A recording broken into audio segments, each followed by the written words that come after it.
that. And I'm going to move over here and share my screen for a second. I'm going to go ahead and pin my video, and we're rolling. All right. Okay, so thanks for coming.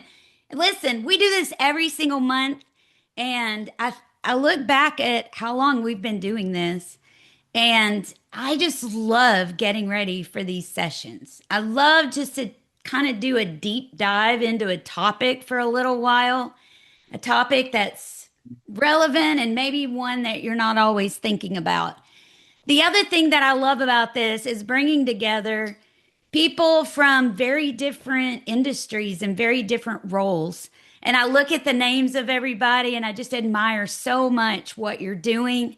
So part of this is like, if this group can help you do anything, let us know. So in chat, if there's maybe you're looking to hire somebody, I've gotten several of those emails over the last couple of weeks of people looking to hire. If that's you and you're looking for something, you're in a great place. Look, these are people who have large networks. So go ahead and ask.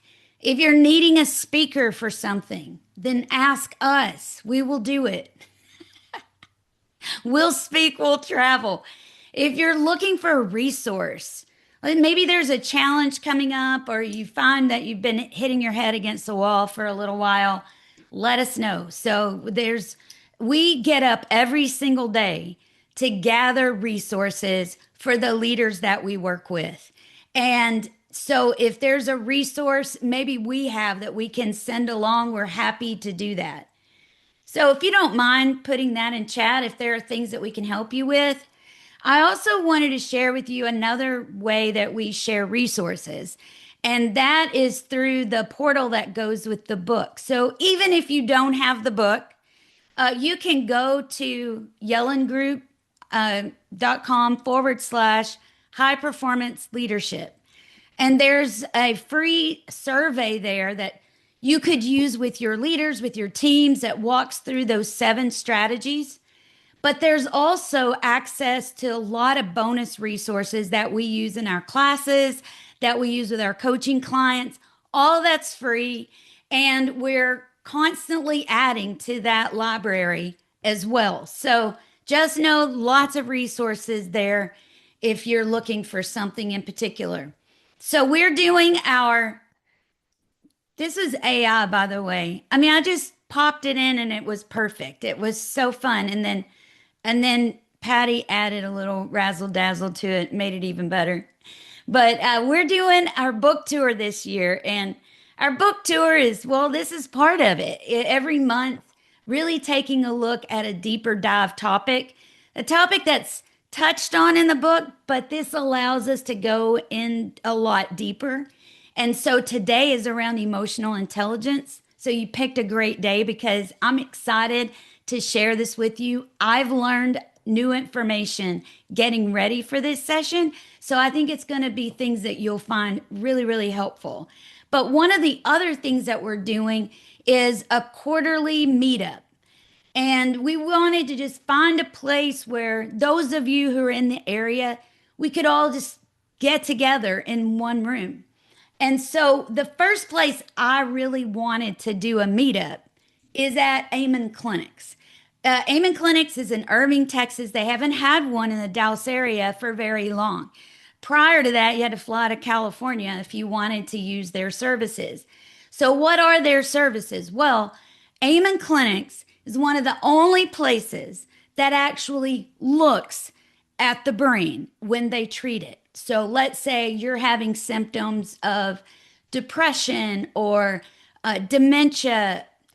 They actually look at the brain. I know that's a novel idea. You would think that we are in a day where all doctors would look at the brain before they prescribe medication or treatment, but that is still not happening. I mean, if you go in with a broken arm and they didn't actually look at the bone, we would call that malpractice, I think.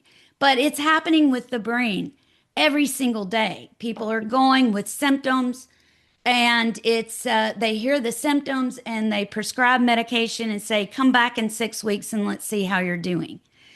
Amen Clinic does not do that. They look at the brain. What you're looking at right here is a SPECT image. And SPECT imaging allows you to see where your brain is working too hard or where it's not working hard enough, or maybe even where it's not working at all. So you're seeing an example of Alzheimer versus a healthy brain. So clearly, their life is going to be more challenging on this left side than it is on the right side. And so, one of the things that I wanted to do though is have a live SPECT image. So, what happens is someone gets their brain scanned, and then what they do is we will have two of their leading physicians look at these scans and give an interpretation of what they're seeing. And so, which is so cool. But what's even more exciting to me is that they're going to use my brain. So I've always wanted to get my brain scanned. And so that's what we're going to do. They're going to scan my brain. And it is, I feel very vulnerable. I'm not going to lie. I'm thinking if I've got holes in my brain, no one may show up on my monthly leading labs anymore.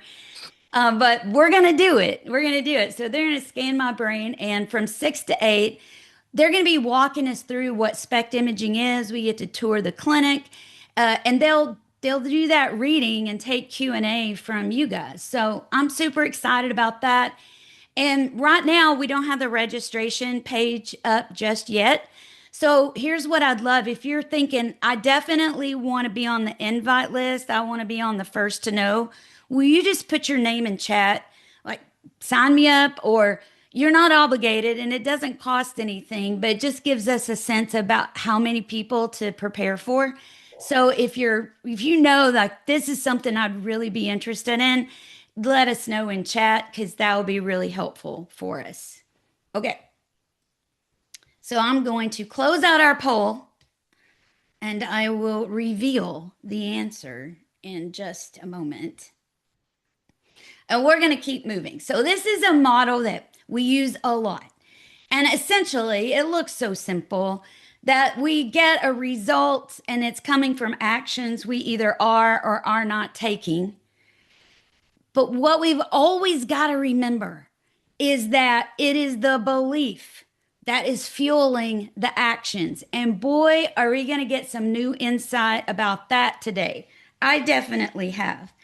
And our results are only as healthy as the actions, the beliefs, and experiences that we're putting into action. And one of the things that I wanted to talk about today was this idea of EQ over AI. That's been our weekly emails this month. And the reason is because AI or any technology, it's so easy for our attention to go there. And yes, we should be learning about those things and we should be using them. But we shouldn't divert our attention to that at the expense of the equipment that's going to be implementing those tools or resisting implementing those tools. If you've led any change, you know that it's the resistance that you have to manage. If logically speaking, to implement a brand new software makes sense.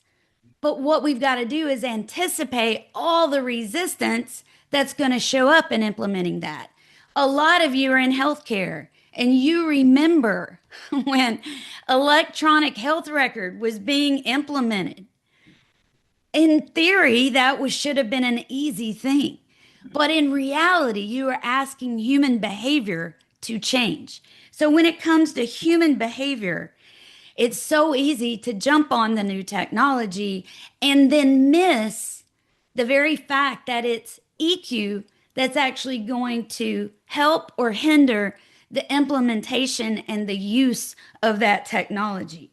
So if we want change and growth in any organization I'm looking at right now, you're changing and you're growing. And if we want that, we have to invest and develop people at the same rate we're investing in technology and equipment. So today, I wanted to bring some new insight, and this has been new insight for me too, of how emotions work and how they influence our actions and how we make decisions and how we respond to change. So that was a long introduction, but essentially, I wanted this to be our focus that AI or any other technology provides the information. So, yeah, we want to learn about it. But it's the brain that will determine what people do and don't do with it. So, we need to keep learning about that. And we don't know enough. The truth is, if we want to change and grow, we've got to keep developing people and not at the expense of technology and equipment. So, the study that I just showed you is a pretty interesting one. So, here are the results. So, this study that I've gotten to speak about a lot over the last week seems ridiculous. What percentage of college age job seekers have had their parents sit with them at an in person interview?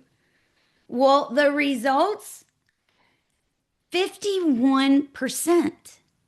So, okay, so when we look at this, here's some of the other things, and it shows you where the study came from.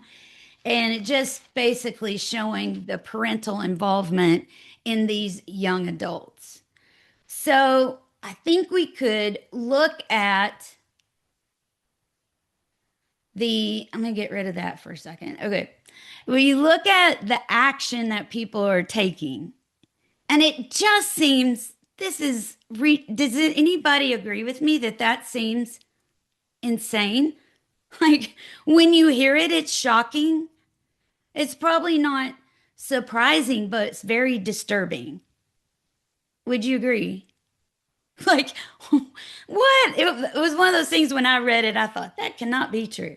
So you think about the action that's happening, and what's the result? Like, what's the result that's being created by that action? Just spitballing. What comes to mind? Tendency, Yeah, dependency. no All critical thinking. yeah, like all the crit is debilitating, isn't it? You're not developing, you're debilitating. You might have heard a term learned helplessness. Learned helplessness is what we're creating. But what we have to do, and like what I want you to see is I put the results of this survey up here, and it seems like a ridiculous behavior. But my guess is you've got that happening in your own life somewhere. Somebody you're working with is exhibiting ridiculous behavior, or somebody you live with may be exhibiting ridiculous behavior. And we want to try to understand that. Like, what is driving that? I would say in this particular situation, what's driving it is past experiences. This is most likely what feels normal for them. Like, my guess is that 20-year-old that's bringing their parent to the interview, that behavior started 20 years ago. So it's what feels familiar, most likely. But most of us are dealing with something that you're like, that is just ridiculous behavior. But what we have to do is we have to pause and really think about what is the belief that's driving that action. And I always want you to be so curious about what is the belief that's driving that action. So, one thing that we know to help us with this is that emotions run the show. We really do act on emotions. We take emotional actions and we justify it by logic.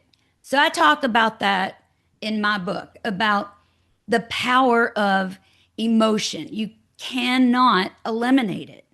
And if someone says I don't make emotional decisions, Well, they need to read up on their brain research because if you're making decisions with your brain, you're making emotional decisions. And in that other book, I love the way they describe it. So in the book Switch by Dan and Chip Heath, they talk about the elephant is emotion and the rider is logic. And in the book, he says the rider may direct, but the elephant decides that emotions are fueling our beliefs and our actions and our results.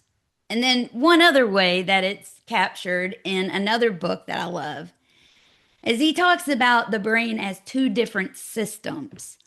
That system one is emotional and fast. It's intuitive. It's what races to a conclusion. System two is that the logical, that left brain that we worship, in our society. That it's slow and it's effort, it takes effort and it's logical. And in his book, he says leaders who try to persuade system two while system one feels threatened will fail. So, in other words, they've had different ways of capturing this idea that logically we may want to implement or change or we want to grow all these things, but what we have to really do is manage the emotion because emotion is what's really going to determine whether or not that change, that implementation is effective. Okay, so enters Lisa Feldman Barrett. And she has a very unique take on emotion. And so I've taken her TED Talk. She's our guest speaker today, by the way. I've taken her TED Talk and I've divided it into two different sections. And I've just recently started reading more about her. And she just offers some really cool insight about emotion. So we're going to watch part one. It's about 7 minutes, I think, 8 minutes. And I want you to just, as you're watching this, though, think about how might this better inform your leadership right now or your influence right now. Okay. I'm going to do a sound check real quick. Can you hear? Okay. I didn't No. think so. And because I forgot to click the little button that says share sound. All right. But I can do that now. And we're good. Awesome. My research lab sits about a mile from where several bombs exploded during the Boston Marathon in 2013. The surviving bomber, Zakhar Tsarnaev of Chechnya, was tried, convicted, and sentenced to death. Now, when a jury has to make the decision between life in prison and the death penalty, they base their decision largely on whether or not the defendant feels remorseful for his actions. Tsarnaev spoke words of apology, but when jurors looked at his face, all they saw was a stone-faced stare. Now, Tsarnaev is guilty. There's no doubt about that. He murdered and maimed innocent people, and I'm not here to debate that. My heart goes out to all the people who suffered.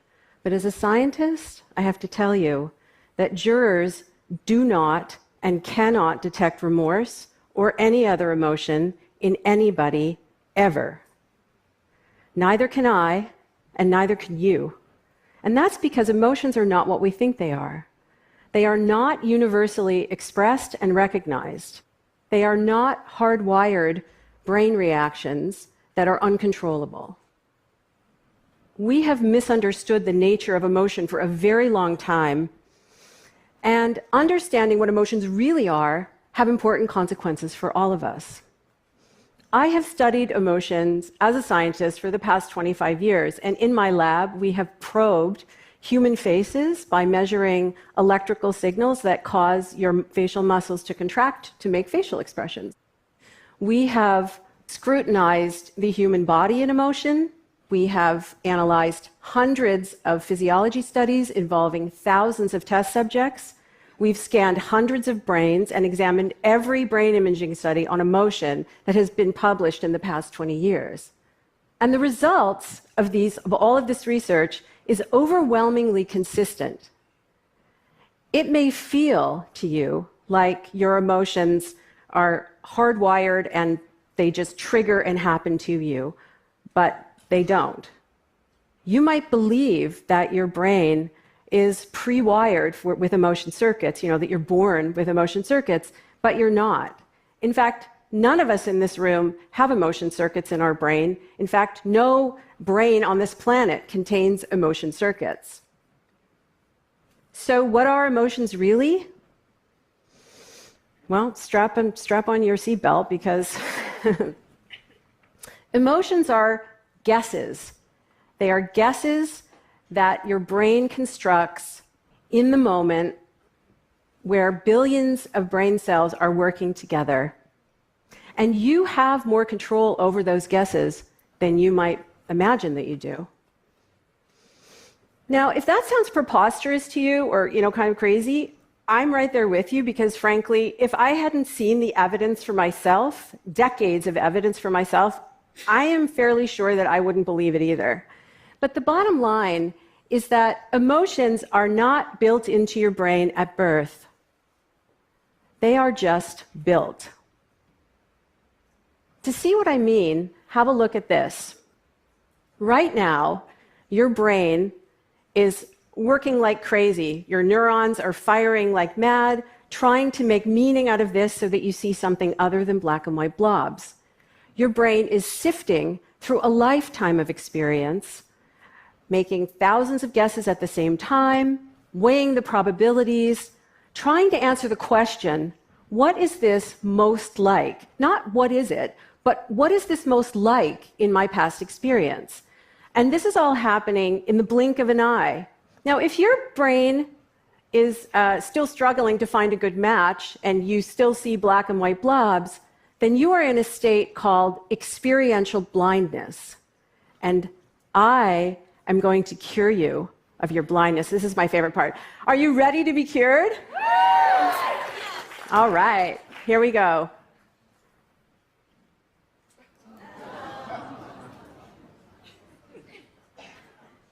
All right. So now, many of you see a snake. And why is that?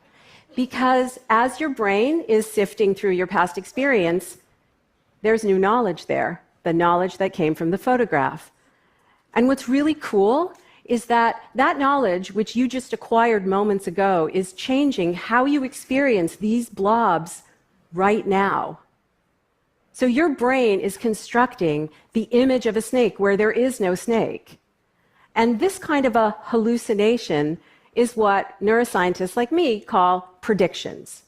Predictions are basically the way your brain works. It's business as usual for your brain. Predictions are the basis of every experience that you have. They are the basis of every action that you take. In fact, predictions are what allow you to understand the words that I'm speaking as they come out of my mouth. Exactly. Predictions are primal, right? They help us to make sense of the world in a quick and efficient way. So, your brain does not react to the world. Using past experience, your brain predicts and constructs your experience of the world. The way that we see emotions in others are deeply rooted in predictions, right? So to us, it feels like we just look at someone's face and we just read the emotion that's there in their facial expressions the way that we would read words on a page. But actually, under the hood, your brain is predicting. It's using past experience based on similar situations to try to make meaning. This time, you're not making meaning of blobs, you're making meaning of facial movements, like the curl of a lip or the raise of an eyebrow. And that stone-faced stare? Well, that might be someone who is a remorseless killer.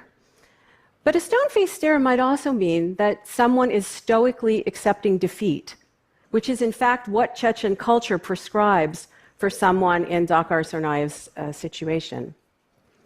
So the lesson here is that emotions that you seem to detect in other people actually come in part from what's inside your own head.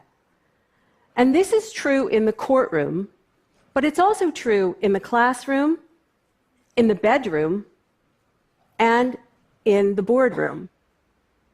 And so here's my concern. Tech companies, which shall remain nameless, well, maybe not, Google, Facebook, are spending millions of research dollars to build emotion detection systems. And they are fundamentally asking the wrong question because they're trying to detect emotions in the face and the body. But emotions aren't in your face and body. Physical movements have no intrinsic emotional meaning. We have to make them meaningful. A human or something else has to connect them to the context, and that makes them meaningful.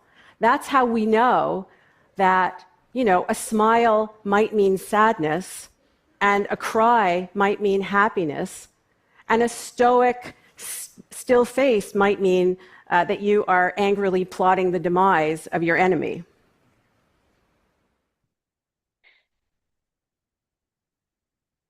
So I just wanted to dig into that, and then we'll look at it part two. Anybody right now trying to figure something out? Now you have a name for it, experiential blindness. I like that. So, for those of you who just jumped on while we were watching that, I mentioned a study earlier that 51% of young adults have brought, in this particular survey, have brought a parent to a interview. And so I just bring that up because it sounds so ridiculous. But you think about if the, if the brain is just a prediction machine, like what are the guesses, what are the predictions that those parents are making? Any guesses?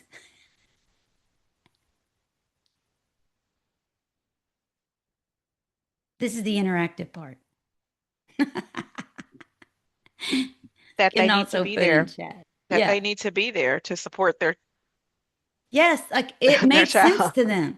Mhm. Yeah, kids can't do it without them. Thank you, Dell.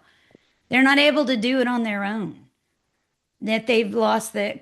So I just think it's kind of interesting to think about this, that your brain is a prediction machine. These are just breakthrough beliefs that she talked about in that TED talk. The emotions you seem to predict in other people are partly in your own head. Um, anyway, when I think about how do these beliefs better inform us as we lead and influence? One thing that comes to my mind is to tap the brakes on casting what seems true for me onto somebody else. Uh, what comes to mind for y'all? Like when you think about what she just shared with us about emotion, which is really different than some of the things that we've learned about emotion. How might that inform you as a leader or someone who's trying to influence others? I think it offers Sherry, I think it offers a moment to pause and ask myself, what is my what is my judgment or assessment of what's going on say about me? Yeah. Yeah, is this my issue or is this the employee's issue or shared? Uh-huh. But why, just getting to why a couple of times and pausing. Yeah, it's really good. Yeah. Sherry, it seems like RBF is like a really good example of this Is because you see somebody and you're like, oh boy, they're in a terrible mood, and they're not. They're just normal. yeah. Yeah, thanks, Dale. Hesitant in action to consider deeper. And the problem is when the stress is on and all the things are coming at you, so you got to train your brain to remember to do that. It's like the guy who said all those anger management techniques, they're great until you're angry. You know, then they're not so helpful. But just realizing and maybe pausing a little bit longer, because when you're implementing changes, especially, and you're trying to get behavior to change, it's so easy to read and make those predictions, and they could be all wrong. They could be all wrong. I thought, as I was getting ready for this, I was just thinking through a few actions. I always like for you to leave with something that you could put into action quickly. And one thing that came to my mind is don't just listen for the emotion. Like, listen for the prediction that might be driving that emotion. So, and that might be if the action, let's say in this situation of a parent coming to an interview, like, don't just stop there, but dig one level deeper. How does that make sense to them? Because it does. You don't assume you know the prediction, but literally asking questions. What does that mean to you? Could be a game changer. Let's say right now you're leading your team through something, or they're up against a hard deadline and you're starting to see resistance. Don't just let's really listen for what are they predicting, and what does that prediction mean to them. Another idea is, coming in where we can just have a generous assumption, recognizing that that prediction does make sense to them based on a prior experience or based on what feels familiar. I think that is the most dangerous thing, is when things start to feel familiar. Because it may not even be healthy, but if it feels familiar, our brain wants to stay there. It wants to recreate it. So if we could just, first of all, keep that generous assumption in working with that person. Another idea that I just want to throw out there is providing a clear picture. So let's say it's something you're implementing, a change that you want to make, or a delegation that you're giving. What does winning look like? Because the clearer the destination, the clearer and the more accurate the prediction. So it's on us to provide clarity, especially when you're seeing resistance. And our favorite phrase for clarity is, and here's why. If I can eliminate uncertainty, so I've asked you to do something, maybe I'm seeing that resistance. I want to read your facial expression, but I'm going to pause. If I could just maybe give the and here's why, because if we can reduce uncertainty, we can promote more accurate predictions. Oftentimes, we can't 100% of the time. The fine print didn't show up on the slide, but oftentimes we can. So we're going to go to her part 2, because in part 2, it's a little bit of a switch of focus, because if this is happening to other people, it's happening to us too, because we're all walking around with this 3-pound bad boy. And I love how she gives us a little bit more insight on how we can be more intelligent in our use of emotions. So how we can raise our own emotional intelligence. And so the lesson here is that emotions which seem to happen to you are actually made by you. You are not at the mercy of mythical emotion circuits which are buried deep inside some ancient part of your brain. You have more control over your emotions than you think you do. I don't mean that you can just snap your fingers and, change how you feel the way that you would change your clothes. But your brain is wired so that if you change the ingredients that your brain uses to make emotion, then you can transform your emotional life. So if you change those ingredients today, you're basically teaching your brain how to predict differently tomorrow. And this is what I call being the architect of your experience. So here's an example. All of us have had a nervous feeling before a test, right? But some people experience crippling anxiety before a test. They have test anxiety. Based on past experiences of taking tests, their brains predict a hammering heartbeat, sweaty hands, so much so that they are unable to actually take the test. They don't perform well, and sometimes they not only fail courses, but they actually might fail college. But here's the thing. A hammering heartbeat is not necessarily anxiety. It could be that your body is preparing to do battle and ace that test. Or, give a talk in front of hundreds of people on a stage where you're being filmed. I'm serious. And research shows that when students learn to make determination, right, this kind of energized determination instead of anxiety, they perform better on tests. And that determination seeds their brain to predict differently in the future so that they can get their butterflies flying in formation.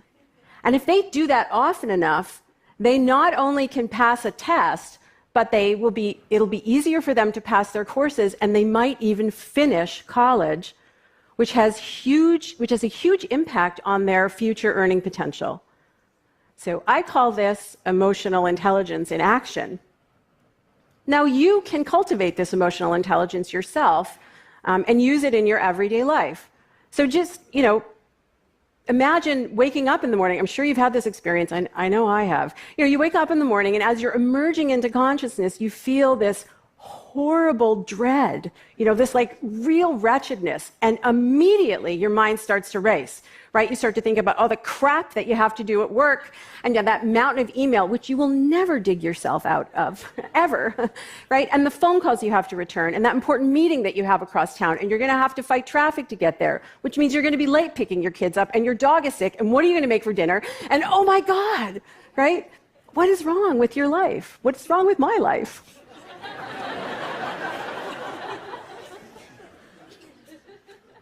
That mind racing is prediction.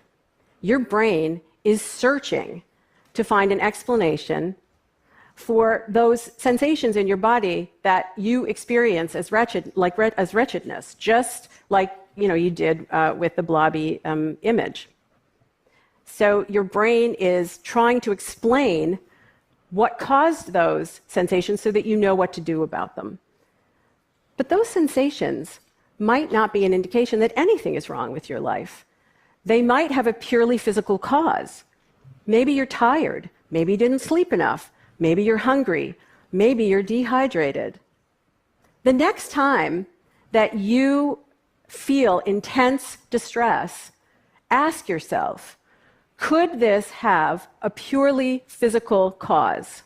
Is it possible that you can transform emotional suffering into just mere physical discomfort?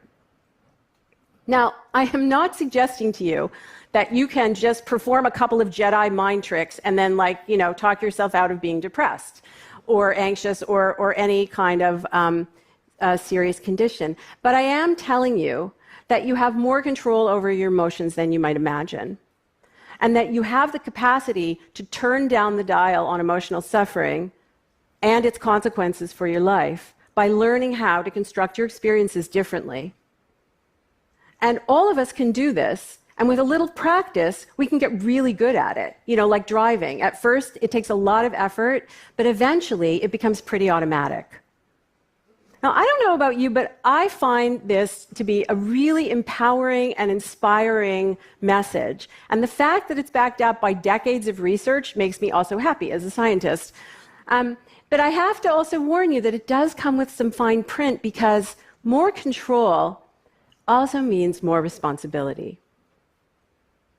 If you are not at the mercy of mythical emotion circuits, which are buried deep inside your brain somewhere and which trigger automatically, then who's responsible? Who's responsible when you behave badly? You are. Not because you're culpable for your emotions, but because the actions and the experiences that you make today become your brain's predictions for tomorrow. Sometimes we are responsible for something not because we're to blame, but because we're the only ones who can change it. Now, responsibility is a big word.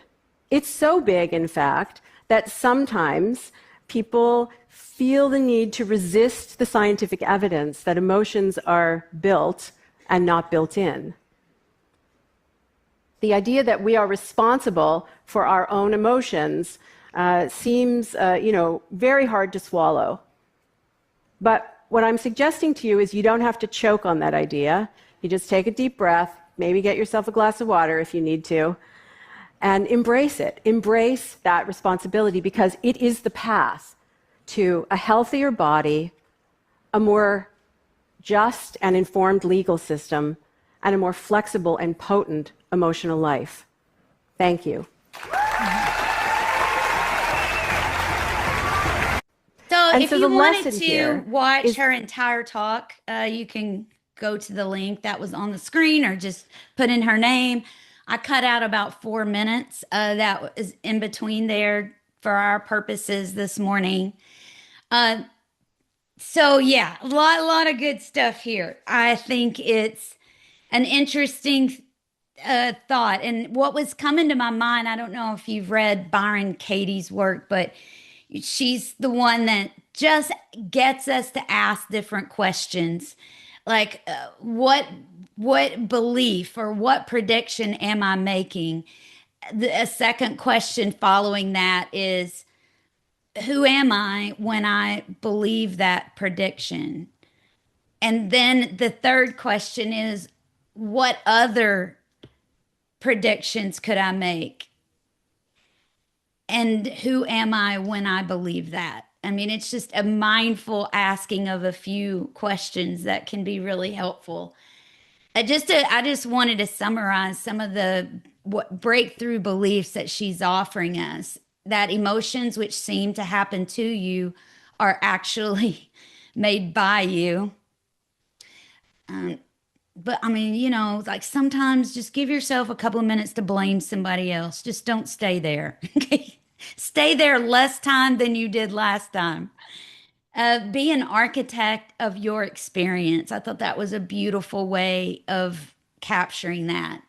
And more control also means more responsibility. Anyway, let me just pause real quick. I got a couple of other ideas to offer, but anything that's really resonating with somebody in our group this morning of how this could better inform you as a leader and influencer.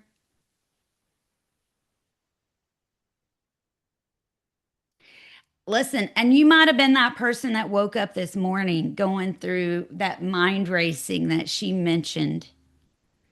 And so, see, lucky you if that happened, because it's giving you a minute to rethink all those pieces. I would say, when I'm talking about the brain, beware of the familiar. The familiar can be the very thing that we need to change. And I like how she talks about if we can change the ingredients, if you can change the meaning of that feeling, that we can predict differently in the future. So, what feels familiar in the future can be different from what feels familiar right now. And I think that's really great news. Curious, was she alluding to neuroplasticity when she was talking about shifting Yeah, the brain for the future, good or point. that it's different? No, but here's the beauty of neuroplasticity. It is the greatest news that we've ever learned. And what it means is that your brain can change and that your brain can heal also if something's not right. So going all the way back to SPECT imaging, they can identify if you are at risk for Alzheimer's or dementia 10 years before you experience the first symptom. And going back to neuroplasticity, that means there are interventions that you can put into place to maybe not wholeheartedly prevent it, but certainly delay it and minimize the consequences of it. So I think brain scans should be right up there with colonoscopies. She should be, at this age, you got to do it. So, yeah, I mean, that's the beauty of neuroplasticity. Thanks for bringing that up. So just a few things I thought might be helpful this week. Just rather than rushing to a judgment when you got that feeling of that emotion, just get curious instead when you sense those feelings. Like, what might that be showing up to inform me of? Have a couple of questions in your pocket. What meaning am I giving this? What else might be true? And I loved how she talked about the racing heart. What meaning am I giving that? Is it anxiety? Is it what else might be true? And then the other piece that she talked about, which was, you've got greater responsibility when you recognize I've got a lot more control over this, is recognizing that if we can create the result we're complaining about, we can also create the result where you're capable of. And that's a really empowering message of recognizing this amazing piece of equipment. So, I just wanted a we'll bring it down. We always hang on extra time if anybody wants to, but just some final thoughts for those of you who've got to get back out there changing the world. We've got a lot of great technology, and yes, we need to learn it and all those things, but not at the expense of better and deeper and deeper and deeper understanding the equipment that's going to determine how we use it, or what causes the resistance if we're not using it. So let's not outsource our creativity, our hopes and dreams to any technology, because there's no technology that's going to come and save us, but rather stay the course and always building that emotional intelligence. There's no done in this school of emotional intelligence, but building it so that we can use the benefits of this technology in an impactful way with the least resistance. And I think that's true for us. And it's also how you're coaching your employees and helping to develop them. So hopefully you can put some of these tools in place today as you're helping other people manage this, because this is the human element that we just can't remove from the equation. So, okay, hopefully you grab some good stuff. If you want help with it, that's what we do every single day. And so if you want ideas on how you can use this or use this with your team, then reach out, because we'll jump on a call and we'll put our heads together and figure it out. The other thing that I would love is if you think that you might be interested in joining us on April 20th, just put your name. Again, you're not signing your life away or anything, but it just helps us to kind of know, and you'll be the first to know when the registration page goes up for April 20th from 6 to 8. We'll be at Amen Clinic. Thank you guys for being here. It just means the world to me, and I have enjoyed pulling some new ideas and sharing it with you. And if you need any additional support, let us know. And we'll see you next month. We're always here the third Tuesday of the month. So thanks so much. Have a fantastic day. And I'll stop our recording.